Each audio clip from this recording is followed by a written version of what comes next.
और एक एक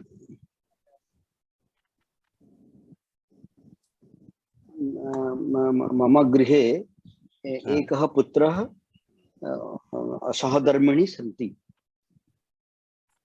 उत्तमम् उत्तमम्। सो अस्तु, पुत्रः किं वयः अस्ति, किम् आयु पुत्रस्य? पुत्रः मम पुत्रस्य आयु 17 को क्या बोलेंगे, 70 सब नहीं 17 को क्या कैसे बोलेंगे? 17 सप्तदश आयु हे को क्या बोलेंगे? अस्ति अस्ति, हाँ है बोलना है तो सप्तदश, सप्तदश आयु अस्ति। हाँ, तो आप सप्तदश यदि बोला तो हम 17 तो बोल रहे हैं, पर वर्ष भी साथ में बोलते हैं ना हम, जैसे 17 वर्ष या 18 वर्ष। आयु बोल दिया, आयु बोल दिया, तो आयु के साथ वो भी बोलेंगे तो और सही हो जाएगा। तो आप बोलेंगे कि मम पुत्रस्य आयु 17 वर्ष वर्षाः अस्ति।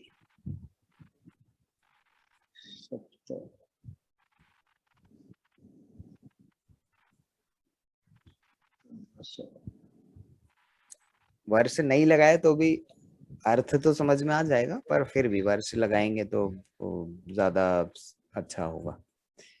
सप्तदश वर्ष हाँ, आयु अस्ति।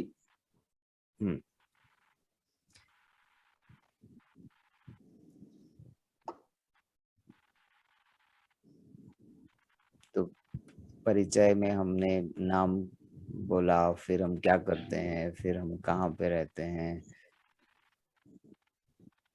फिर परिवार में कौन है, फिर उसके बारे में भी हम थोड़ा थोड़ा बात कर सकते हैं। जी। भवतः सहधर्मिणी किं करोति? मम सहधर्मिणी बैंके कार्य कार्य कार्य कुर्वन्ति ना, करोति। कुर्वन्ति तो प्लूरल हो गया ना, बहुवचन हो जाएगा वो। थोड़ा वाइफ को सम्मानार्थ कुर्बन हो जाएगा। हाँ, तो करोति ही डायरेक्ट होगा क्योंकि आप थर्ड पर्सन के प्रथम पुरुष में बात कर रहे हैं। तो करोति मम सहधर्मिणी बैंके कार्यं करोति। जी। अस्तु, समान बैंक अथवा भिन्न बैंक अस्ति? भिन्न भिन्न भिन्न बैंके। मम भारतीय लघु उद्योग विकास बैंक भवत्याः बैंक ऑफ बड़ौदा बैंक। अस्तु अस्तु, बैंक ऑफ बड़ौदा।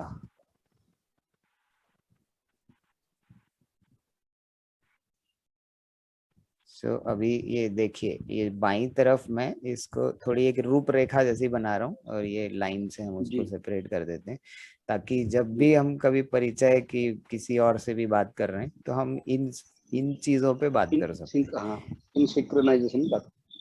हाँ, कि नाम क्या करते हैं, कहाँ रहते हैं, परिवार में कौन है, किसकी क्या आयु है, कौन क्या करता है। तो भवतः पुत्रः महाविद्यालये पठति अथवा विद्यालये पठति? अधुना विद्यालये पठति। कक्षा किम कक्षा? पुत्र कक्षा 2 सप्ताह कक्षा 12 कक्षा। 12 कक्षा। 12 कक्षा। उत्तमम् उत्तमम्। तो भविष्यः योजना किं? भविष्यस्य योजना किं? पुत्रस्य योजना, भवतः योजना, सहधर्मिण्यस्य योजना। भवतः तो भवतः नौकरी करोमि। पुत्रस्य इच्छानुसारं जो कहेगा, मतलब यत इच्छानुसारम जो कहे, यत पुत्र वदति तथा करोमि। यत तथा करो, यत पुत्र वदोति तथा करो। हाँ, आप यथा भी बोल सकते हैं कि जैसा, यथा मतलब जैसा हो, यथा पुत्र। ऋषिकेश हृदय स्थित है ना, यथा तस्मिन् तथा करोमि। हाँ इसका मतलब यत यत इच्छन्ति तथा करोमि। हाँ, यत पुत्रः इच्छति, और या फिर वदति भी बोल सकते हैं, दोनों में से जो इच्छा करता है या बोलता है, जिस तरह का आप उपयोग करना चाहते हैं। यथा पुत्रः इच्छति तथा सहयोगम करोमि।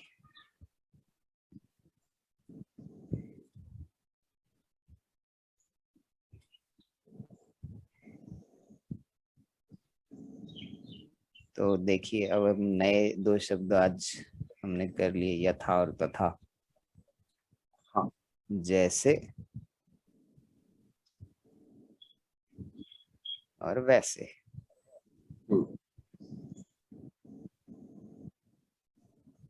तो इसी के तरह आपने सुना होगा कथम, कैसे। हाँ, ऐसे, ये ऐसे को क्या बोलेंगे? तथा। यथा,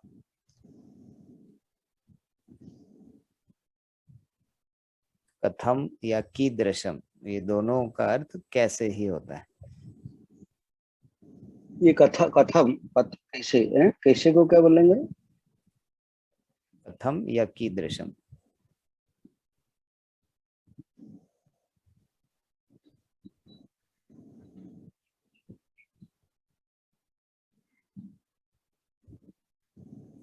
और उनके उत्तर में यथा तथा उपयोग हो सकता है। और ये जादृशम में भी आता है, वो क्या है जादृशम? जादृशम आपने कहाँ सुन लिया? मैंने कहीं सुना हूँ, कैसे, जैसे कीदृशम, यादृशम, तादृशम, यादृशम। तादृशम होता है वैसे। जैसे कीदृशम मतलब किस तरह से, तादृशम मतलब इस तरह से या उस तरह से।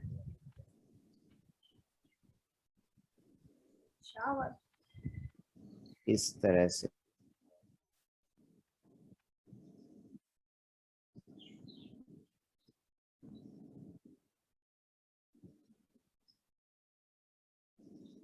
दृशम।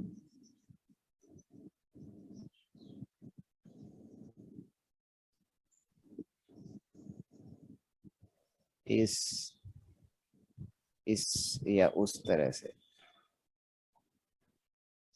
जब क्या बोलेंगे? जब मतलब जब चाहेगा, मतलब जब मतलब यदा, तो जैसे यथा मतलब जैसे, वैसे यदा, यदा यदा हि धर्मस्य सुना है ना आपने। हमेशा। हाँ, तो यदा मतलब जब, और तदा मतलब तब।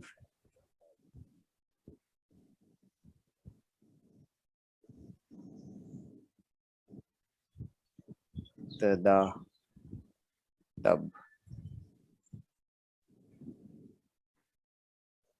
देन, कदा, कदा कब। कब।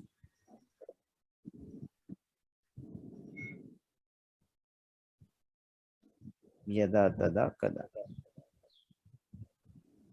और वो श्लोक में तो दोनों यदा और तदा दोनों उपयोग होते ही हैं। यदा यदा हि हाँ, धर्मस्य ग्लानिर्भवति भारत तो भारत तदात्मानम, तो यद्वितान। तदा आत्मानम अधर्मस्य, तो तदा भी है वहीं पे कि तब। हम्म।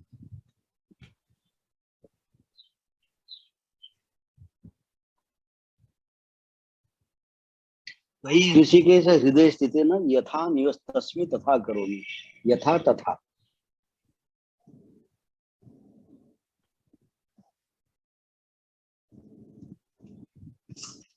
फिर से बोलिए। वही ऋषिकेश हृदय स्थित है न, यथा नियस्तस्मि तथा करोमि। भगवान ऋषिकेश मेरा हृदय में स्थित है, जैसे कहेंगे वैसे ही करेंगे। अस्तु अस्तु। इदानीं समयं पश्यामि। हाँ, समय अस्ति।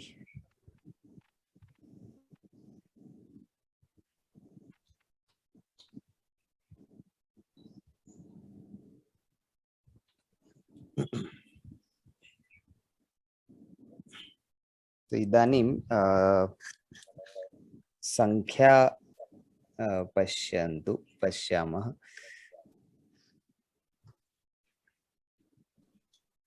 स्त्रीलिंग और नपुंसकलिंग। एकः एका एकं द्वै द्वे द्वे त्रयः तिस्रः त्रीणि चत्वारः चतस्रः चत्वारि। तो मिलते जुलते हैं।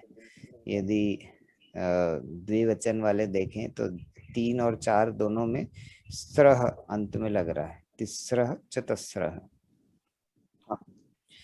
वैसे ही एक वचन वाले जितने हैं, एक वचन नहीं, पुल्लिंग वाले जितने हैं, पहला वाला जो कॉलम है इधर, उसमें सब में द्वौ को छोड़ के, क्योंकि दो के कारण उसमें औ की मात्रा लगी है, बालकः बालकौ बालकाः वैसा वाला। लेकिन बाकी तीनों में सीधे जैसे पुल्लिंग शब्दों में विसर्ग लगता है और अंत में अकारांत होता है, त्रयः चत्वारः एकः, तो सब अ पे अंत होते हैं। हाँ। और नपुंसक लिंग में एकम जो है, जैसे पुस्तकम एकम, तो उससे भी हमको पता चलता है कि वो नपुंसक लिंग का उपयोग है। लेकिन बहुत सारे शब्दों की द्वितीया में भी अम लगता है, तो वो थोड़ा सा हमको देखना पड़ेगा, क्योंकि नपुंसक लिंग अकारांत शब्दों के प्रथमा और द्वितीय दोनों एक जैसी होती है, तो इसलिए उनके भी द्वितीय में पुस्तकम या पुष्पम पत्रम ये होता है। और रामम बालकम अकारांत पुल्लिंग शब्दों के द्वितीय में भी अम लगता है। तो वो वाक्य के उपयोग के अनुसार हमको समझ में आएगा कि वो द्वितीय है कि प्रथमा है नपुंसक लिंग के लिए। जी। नपुंसक लिंग में हम यहाँ पे एक बार लिख के देखते हैं, सिर्फ प्रथमा लिख के देखते हैं, तो आपको थोड़ा सा अंदाज होगा कि मैं क्या बोल रहा हूँ। यदि हम पुल्लिंग देखें तो रामः रामौ रामाः, फिर द्वितीया में रामम रामौ। एक मिनट, रामाः।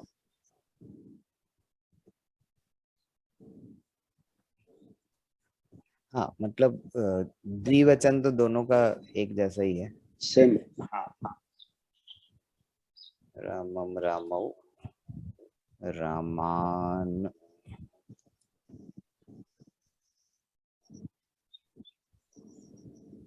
हाँ, तो अब ये हमने देखा ये पुल्लिंग में हो रहा है। अब नपुंसक लिंग में यदि हम देखेंगे अकारांत नपुंसक लिंग शब्दों में, तो आपको दिखेगा पुष्पम,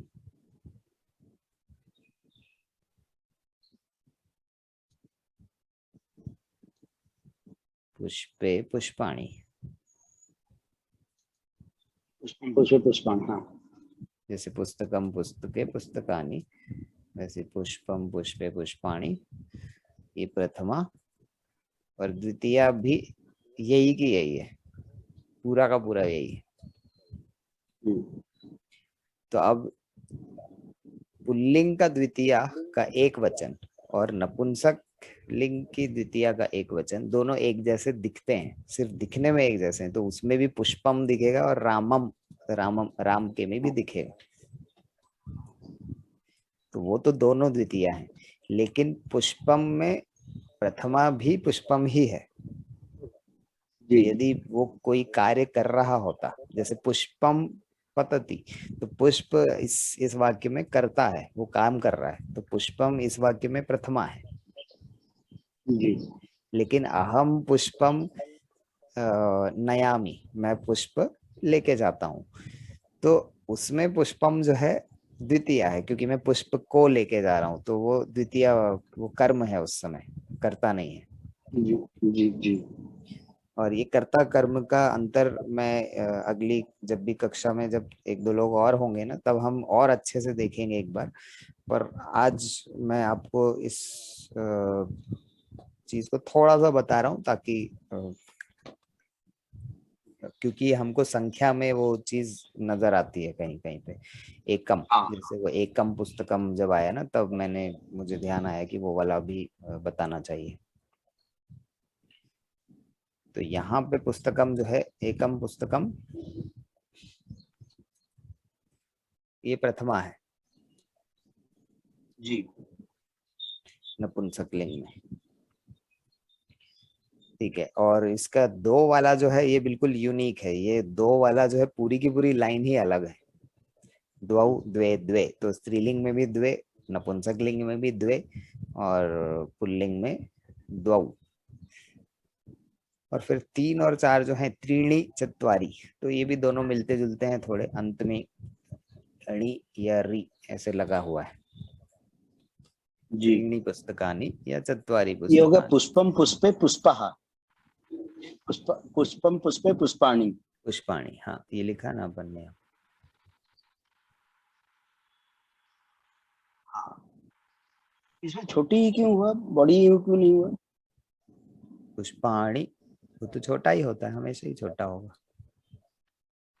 उसका एक अंतर मेरे को आज तक भी पता नहीं चला। अब उपयोग के अनुसार है, जैसे बड़ी ई, जिन शब्दों में बड़ी ई लगती है, जैसे दूरवाणी, फोन के लिए बोलते हैं हम। हाँ, जैसे नदी, वो तो दीर्घ ही हो गया। एक्चुअली हम हाँ लोग का उड़िया में जो व्याकरण है उसमें एक रहता है, स्त्रीलिंग में ज्यादातर दीर्घ ही रहता है, बट संस्कृत में ऐसा है क्या? हाँ, तो संस्कृत में भी वस्तु के अनुसार हम उसके लिंग का निर्धारण नहीं करते। संस्कृत में हम शब्द के अनुसार उसका लिंग का निर्धारण करते हैं। तो यदि आपने जी जी कहा नदी, तो नदी, जी क्योंकि वो ईकारांत शब्द है, उसके कारण हाँ वो स्त्रीलिंग है। जी न कि हम सिर्फ नदी है या माता है इसलिए हम उसको स्त्रीलिंग बोल रहे हैं, ऐसा नहीं है। नदी शब्द में लता ई लगा है, इसलिए वो स्त्रीलिंग स्त्रीलिंग। है। उसी प्रकार लता, लता, माता, ये सब स्त्रीलिंग शब्द हैं। देखिए पिता भी आकारांत है, माता भी आकारांत है, लेकिन माता को हमने स्त्रीलिंग लिया शब्द के हिसाब से, और पिता को हमने पुल्लिंग लिया। हाँ इसी हिसाब तो से लता, लता को हमने स्त्रीलिंग क्यों लिया? हाँ, तो जो नियम अभी हमने बताया है ना, वो अधिकतर अप्लाई लगता है। तो जैसे माता, लता, नदी, दूरवाणी, कुंचिका, ये सभी चीजों में या तो आकारांत है या इकारांत है। तो जी आकारांत या ईकारांत दोनों दीर्घ वाले हैं। तो अधिकतर ये वाले शब्द स्त्रीलिंग होंगे।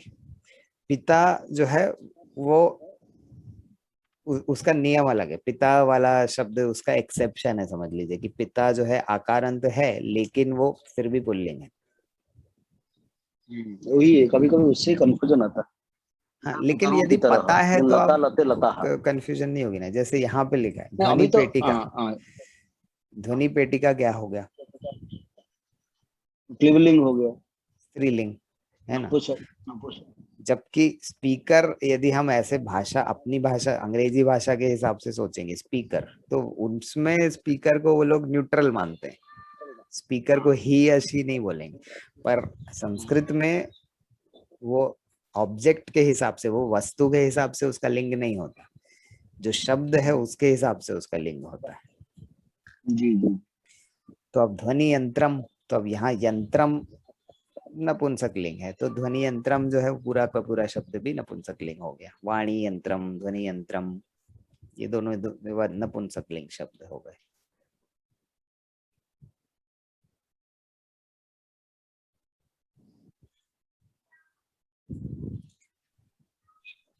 ठीक है, तो जी। अब हम वापस गिनती पे चलते हैं। तो 4 तक तो हमारा हमको समझ में आ गया। अरहत चतस्र चत्वारि, हाँ। हाँ, तो इसके हमने वाक्य बना लिए थे क्या? हमने कहाँ तक बनाए थे, मैं वही देख रहा हूँ। एकम हो गया था, एकम हो गया था, फिर कति नामानि मम द्वौ पादौ, मेरे 2 पैर हैं, एक अपि भवत्याः कति पुस्तकानि मम त्रीणि पुस्तकानि सन्ति। ठीक है, 3 भी हो गया था।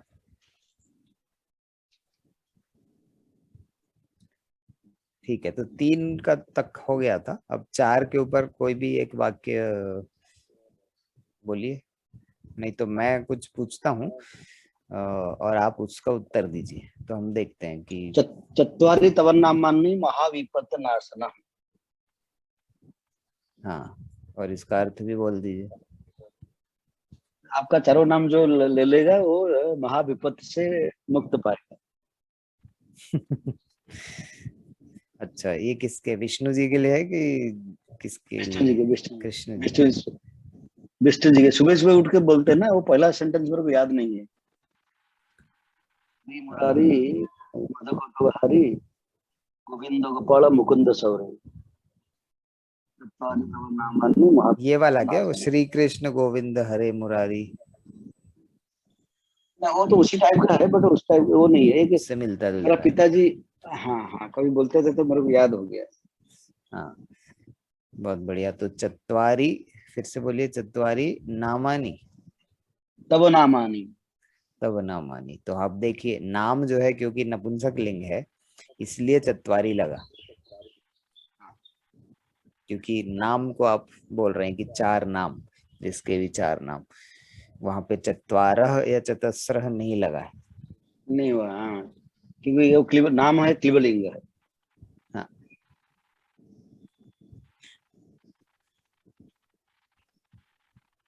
तो अब हम आगे बढ़ते हैं। क्या बोले आप नाम के लिए, कौन सा लिंग? नाम इज नपुंसक लिंग, हम उसको क्लिबलिंग बोलते, क्लिबलिंग। क्लीबलिंग। अच्छा, आपकी व्याकरण है पहले से, कुछ कुछ आपको ज्ञान और पहले से अच्छा है। थोड़ा हमने पढ़ा था सर, मैंने बहुत ही तो आप अभी भी शायद बचपन कुछ में। ना कुछ अध्ययन करते रहते हैं, थोड़ा बहुत जहाँ भी जो मिल जाए, तो हाँ, उससे पता भी चलता रहता है। उसे जुड़ जाता है, मतलब ये मैंने देखा तो ये इधर जुड़ता है, तो इसलिए मैं बता था।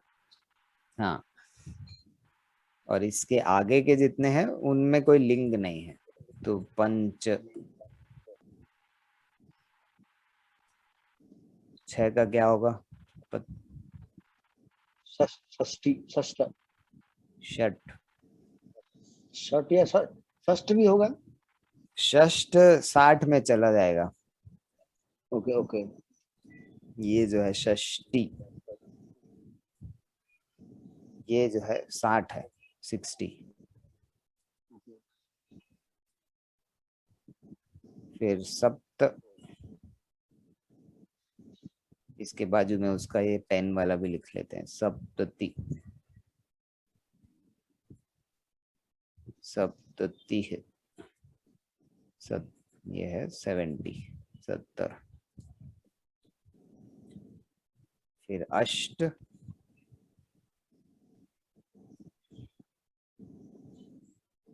इसका 80 जो होता है उसको बोलते हैं अशीति, अशीति। तो ये अधिकतर जो 60 और उसके आगे वाले हैं, सब में अंत में तिह लगता है। तो सप्ततिः, क्या हो षष्टिः। गया, अशीति, अशीति, हाँ, अशीतिः। अशीति, आह, अशीति, अशीति। विसर्ग है अंत में, अशीतिः। फिर नव, और 90 का होगा नवतिः।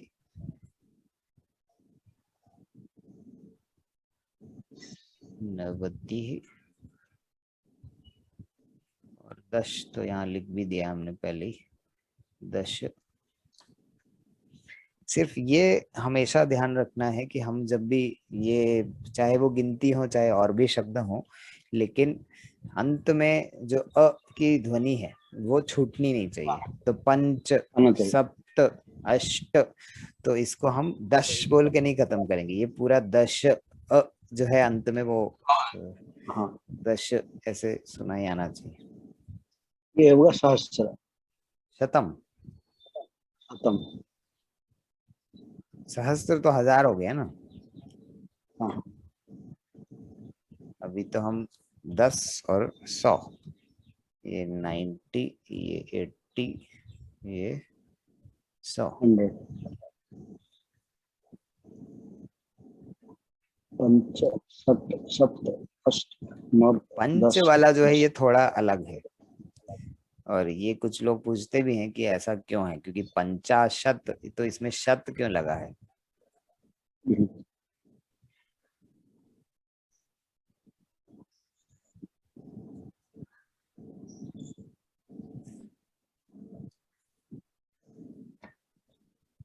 वो 500 जैसा लग रहा है मुझे।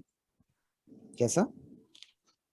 तो 50 से मुझे 500 जैसा लगा है, 50 है। हाँ वही।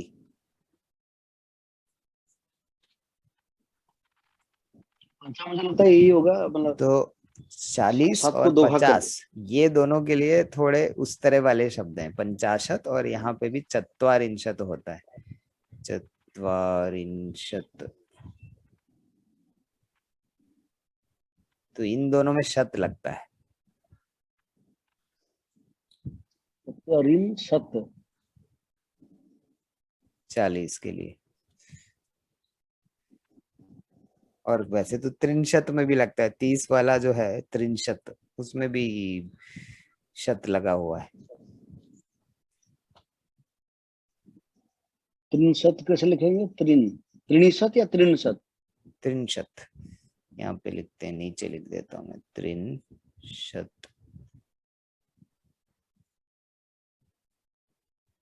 30।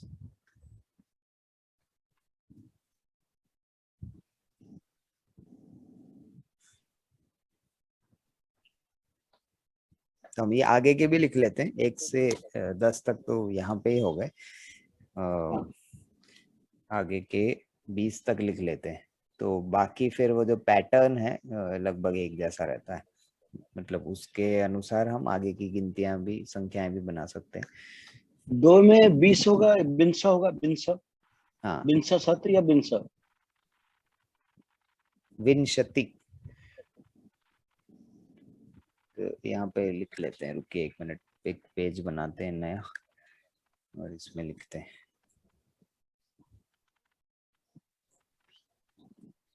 हाँ, तो 1 से 10 तक तो हमारे हो गए, उसको थोड़ा जल्दी जल्दी बोलते हैं एक बार नपुंसक लिंग में, कि एकम, द्वे, एकम, द्वे, त्रीणि, चत्वारि, पंचः, षट्, षट्, सप्त, अष्ट, नव, 10। हाँ, तो अब एकादश या एकादश, ये तो आपने फिर भी काफी सुना होगा, क्योंकि एकादशी जो है अब महीने में 2 बार आती हाँ, ही है। हाँ द्वादशी भी महीने में 2 बार आती है, जी। ये है द्वादश।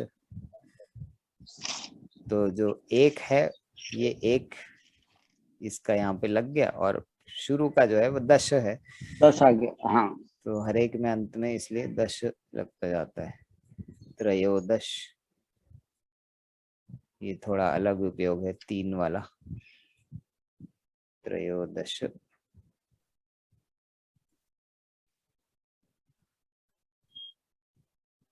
चतुर्दश,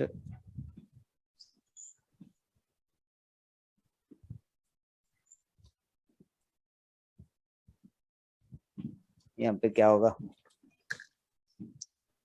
तो 10 ये है,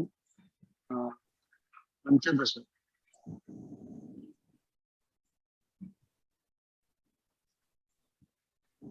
पूर्णिमा। हाँ,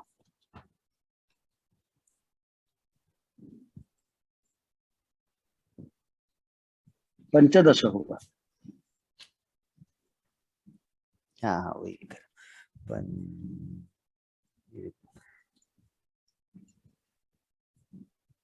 पंचदश, फिर 16। और उसका हिंदी में यदि आप सोचेंगे ना, तो उनके जो शब्द बने हैं वो संस्कृत से ही निकले हैं, उसी से मिलते जुलते हैं। इसीलिए जब भी हम जैसे 16 का आप देखिए तो षोडश, षोडश। षोडश, षोडश, हाँ।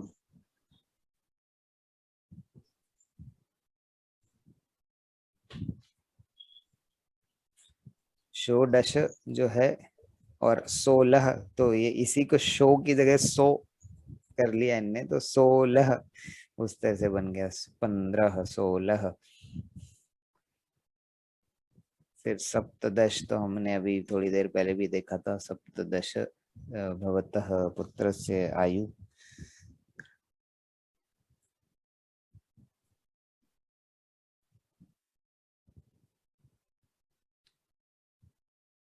ये अष्टादश होगा। हाँ, तो अष्टादश।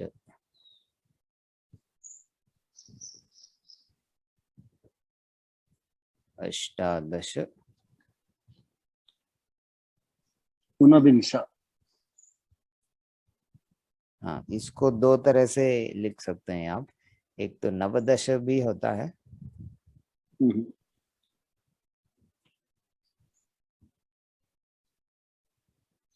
या फिर ऊनविंशति। और असल में वो एकोनविंशति भी बोलते हैं।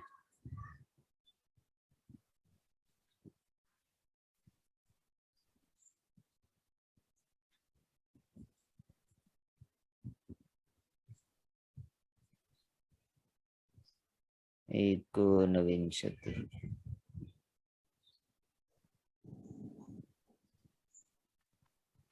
तो ऊन मतलब कम, कितना कम? एक ऊन। तो एक एक ऊन कब, जो है वो हाँ। एग्जैक्टली उतना अमाउंट भी बता रहा है इसमें। और 20 तो यही है विंशति।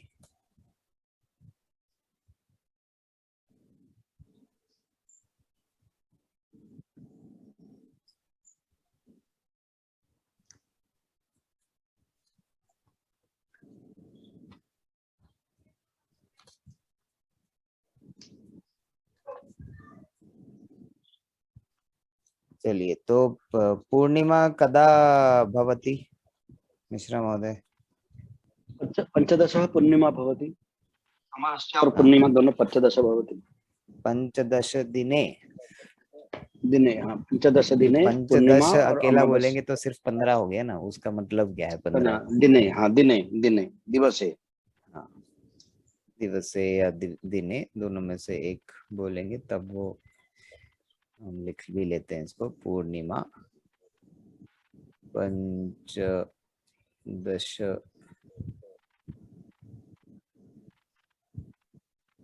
दिने भवति। अमावास्या कदा भवति? पंचदश दिने अमावास्या भवति। तो अमावास्या अपि, अमावास्या भी पंचदश दिने भवति।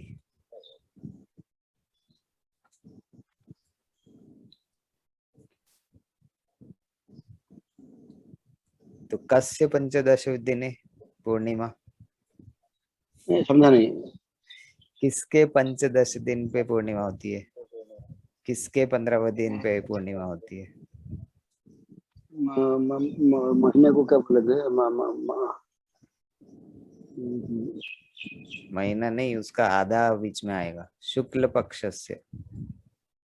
नहीं, मैंने वो सोच रहा था, बट शुक्ल पक्ष का एंड में होगा पूर्णिमा और कृष्ण हाँ, पक्ष का एंड में होगा अमावस्या। हाँ, तो शुक्ल पक्ष के 15वें दिन पे पूर्णिमा। और कृष्ण पक्ष के 15वें दिन पे अमावस्या। अमावस्या।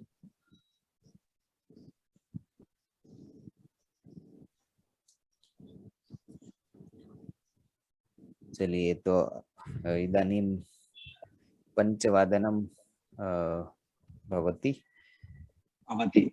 तर्हि अद्य कक्षा अद्य समाप्तं करोतु। अद्य उत्तमं पठामि। हाँ, उत्तमं। बहवः बहवः शब्दानि पठामि अपठम्। उत्तमम उत्तमम।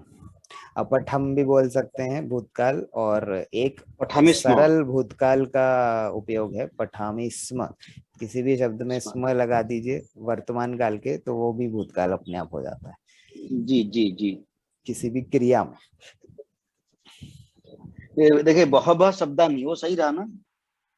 शब्दाह, क्योंकि शब्द शब्दानि जो नहीं है होगा। शब्द या पदः, वो तो पुल्लिंग है।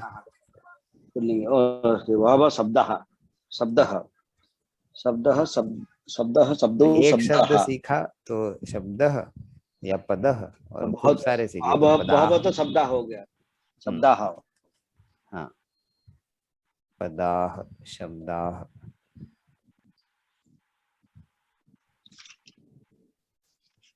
उत्तमं। पुनर्मिलामः मिश्रा महोदय। सर्वे पुनर्मिलामः। नमो नमस्ते नमः। नमस्ते, पुनः मिलामः। सर वो लिंक भी दीजिएगा, अगर होगा तो मैं साथ में भी ज्वाइन कर सकता हूँ तो करूँगा। हाँ, मैं भेज दूंगा। जी जी जी, so nice, thank you so much. प्रेषयामि। हाँ, उत्तमं। शुभरात्रि। धन्यवाद शुभरात्रि। महोदय। शुभ